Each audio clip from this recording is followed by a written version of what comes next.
नमस्कार सांगमाने I hope समस्ते भलर थी तो सांगमाने जिके जीएस आम जो सिलेक्शन सीरीज स्टार्ट करते तार क्लास नंबर 24 अर्थात 24 आज मु आशा करी समस्ते क्लास गुड़ी भल भाव में कर डिवाइज कर कारण सांगमाने या पूर्व आम जो 23 टी क्लास कर सारी से बहुत गुड़े इंपोर्टाट क्वेश्चन डिस्कसन करें क्वेश्चन संख्या तो 100 रु अधिक हो भावुँ आउ से क्वेश्चन गुड़िक माने प्रति क्वेश्चन गोटे गोटे हीरा भाई सांगमाने निश्चय करेंगे सांगमाने क्लास आपण मान जो एग्जाम देवे आपण मैंने जानीपारे से क्वेश्चन गुड़िक केते इंपोर्टाट थिला तो सांग मैंने आज भिडियो इंपोर्टाट क्वेश्चन रही आ गोटे कथा ये भिडियो को आपने फास्ट लास्ट पर्यटन करूँ आउ जो मान पीडीएफ दरकार से चैनल बायो रही टेलीग्राम चैनल लिंक तादे आम टेलीग्राम चैनल जॉइन हो पारे। तो सांग मैंने चलो भिडियो को स्टार्ट करवा सांग मैंने देख पूरा पाषाण स्थल यहाँ क्योंटी अच्छी यहाँ भीमबेटका अच्छी जोड़ा भीमबेटका क्योंटी अच्छी पुणी एमपी अच्छी मध्यप्रदेश अच्छी बहुत इंपोर्टाट भीमबेटका कारण भीमबेटका 2003 में यूनेस्को साइट्रे माने सामिल होता और भीमबेटका को जी खोजिकी बाहर करते सी हूँ डॉक्टर विष्णु श्रीधर बाकणकर 1957-58 खोजिकी बाहर करते जे भीमबेटकार खोज करते सी हूँ 1957-58 डॉक्टर विष्णु श्रीधर बाकणकर।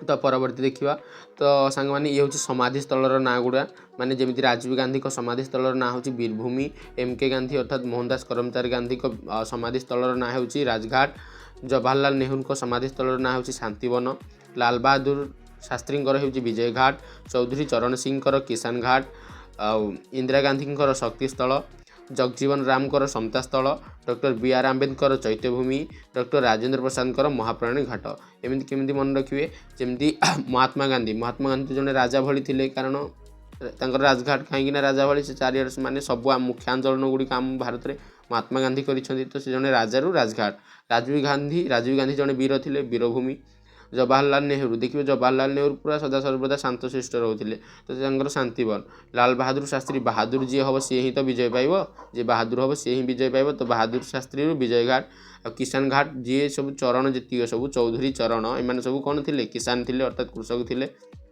इंदिरा गांधी महिला मध्य शक्तिशाली थे शक्ति स्थल आ जगजीवन राम से समस्त को सामान भाव में देखुले समता स्थल आ चैत्यभूमि मन रख कहार भी चिता काटी ना डॉक्टर बी आर आंबेडकर से समस्त को भल माने उपयुक्त सुविधा सुजोग देते सी हूँ चैत्यभूमि बा doctor B R Ambedkar.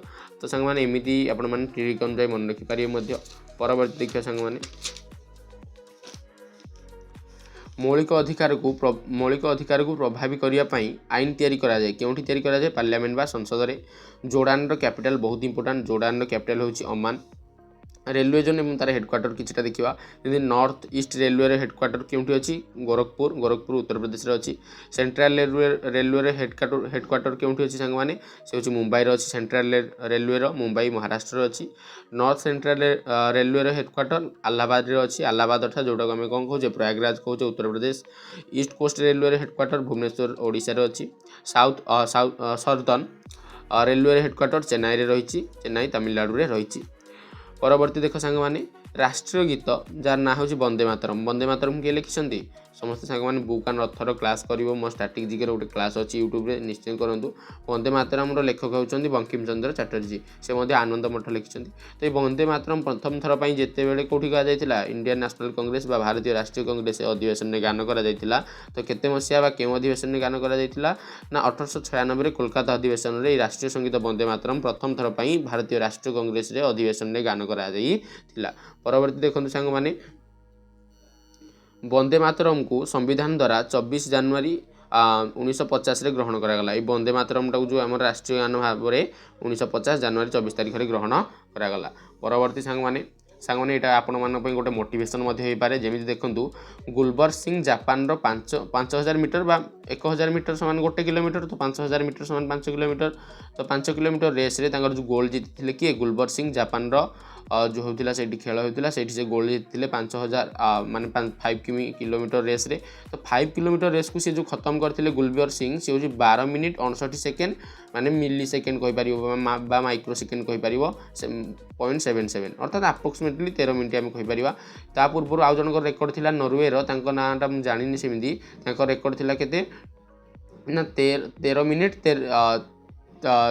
Minute 13 second ଆଉ 66 କ'ଣ ମାଇକ୍ରୋ ସେକେଣ୍ଡ ନା କ'ଣ ସେମିତି ଥିଲା ବୋଧେ ତାଙ୍କର। କିନ୍ତୁ ଆମର ଯେ ଭାରତର ଗୁଲବର ସିଂ ତାଙ୍କର ରେକର୍ଡ଼ ହେଇଛି 12 ମିନିଟ୍ରେ। ତ ଯେଉଁମାନେ SSC GD ପାଇଁ ପ୍ରିପେୟାର କରୁଛନ୍ତି ଏଇଟାକୁ ଦେଖିକି ଦୌଡ଼ିଥିବେ, ସେମାନେ ଯଦି 12 ମିନିଟ୍ରେ ଦୌଡ଼ି ପାରୁଛନ୍ତି ଆପଣ ମାନେ କାହିଁକି 24 ମିନିଟ୍ରେ ଦୌଡ଼ି ପାରିବେନି, ନିଶ୍ଚୟ ଦୌଡ଼ି ପାରିବେ ସେମାନେ। ତ ମେକ୍ ଇନ୍ ଇଣ୍ଡିଆ ଷ୍ଟାର୍ଟ ହେଇଥିଲା କେତେ ମସିହାରେ? 25 ସେପ୍ଟେମ୍ବର 2014ରେ ମେକ୍ ଇନ୍ ଇଣ୍ଡିଆ ଯେଉଁ ପ୍ରୋଗ୍ରାମଟା ବହୁତ ଇମ୍ପୋର୍ଟାଣ୍ଟ, ଏଇଟା ବି ଇମ୍ପୋର୍ଟାଣ୍ଟ ସାଙ୍ଗମାନେ।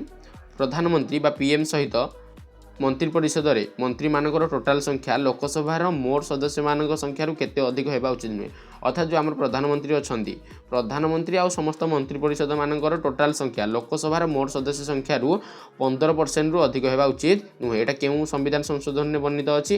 ନା 51ତମ କନଷ୍ଟିଟ୍ୟୁସନାଲ ଆମେଣ୍ଡମେଣ୍ଟ ଆକ୍ଟ 2003ରେ ଏଇଟା ବର୍ଣ୍ଣନା ରହିଛି। ତାପରେ ଫୁଲଦେଇ ପର୍ବ ବହୁତ ଇମ୍ପୋର୍ଟାଣ୍ଟ। ଫୁଲଦେଇ ପର୍ବ ଉତ୍ତରାଖଣ୍ଡର। ବ୍ରିକ୍ସ ସମସ୍ତେ ଜାଣିଥିବେ, Brazil, Russia, India, China, South Africa. ଏ ବ୍ରିକ୍ସର 10ତମ ସଦସ୍ୟ କିଏ? ଇଣ୍ଡୋନେସିଆ। ଇଣ୍ଡୋନେସିଆର ରାଜଧାନୀ ଜାକାର୍ତ୍ତା। ଏଇ ଇଣ୍ଡୋନେସିଆ ହିଁ ବିଜୁ ପଟ୍ଟନାୟକକୁ ଜାଣିଥିବ ଭୂମିପତ୍ର ଆୱାର୍ଡ଼ ଦେଇଥିଲା। ଖଟା ଫଳରେ କେଉଁ ଭିଟାମିନ୍ ଥାଏ? ଭିଟାମିନ୍ ସି ଥାଏ। ଆମଦାନୀ ଓ ରପ୍ତାନି ହେଉନଥିବା ଅର୍ଥବ୍ୟବସ୍ଥାକୁ କ'ଣ କୁହାଯାଏ? ବନ୍ଦ ଅର୍ଥବ୍ୟବସ୍ଥା କୁହାଯାଏ। ପରବର୍ତ୍ତୀ ଦେଖିବା ସାଙ୍ଗମାନେ ୱାର୍ ଆଣ୍ଡ ପିସ୍। ସାଙ୍ଗମାନେ ବହୁତ ମୁଁ କହୁଛି ବାରମ୍ବାର ସେଇ ବୁକ୍ ଆଣ୍ଡ ଅଥର କ୍ଲାସ୍ କରନ୍ତୁ। ତ କାହିଁକି କହୁଛି? କାରଣ ସାଙ୍ଗମାନେ ବୁକ୍ ଆଣ୍ଡ ଅଥରରୁ ପ୍ରତିଟି ସିଫ୍ଟରେ କୋଶ୍ଚିନ୍ ଆସିଥାଏ, SSC GD ହେଉ କି ଅନ୍ୟ କୌଣସି ଏକ୍ଜାମ୍ ହେଉ। ୱାର୍ ଆଣ୍ଡ ପିସ୍ର ଯିଏ ଲେଖକ ହେଉଛନ୍ତି ଲିଓ ଟଲଷ୍ଟାଏ।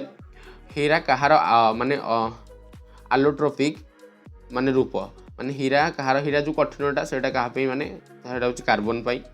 ଭାରତ ରତ୍ନ ପ୍ରାପ୍ତ ଫାଷ୍ଟ ଓମେନ୍ ସେ ହେଉଛନ୍ତି MS ସୁବୁଲକ୍ଷ୍ମୀ। ବହୁତ ଇମ୍ପୋର୍ଟାଣ୍ଟ ଏଇଟା ସାଙ୍ଗମାନେ। ଭାରତ ରତ୍ନ ପ୍ରାପ୍ତ ଫାଷ୍ଟ ଓମେନ୍ ସେ କିଏ? MS ସୁବୁଲକ୍ଷ୍ମୀ। ତ MS ସୁବୁଲକ୍ଷ୍ମୀ ପଦ୍ମବିଭୂଷଣ ପାଇଛନ୍ତି 1975ରେ।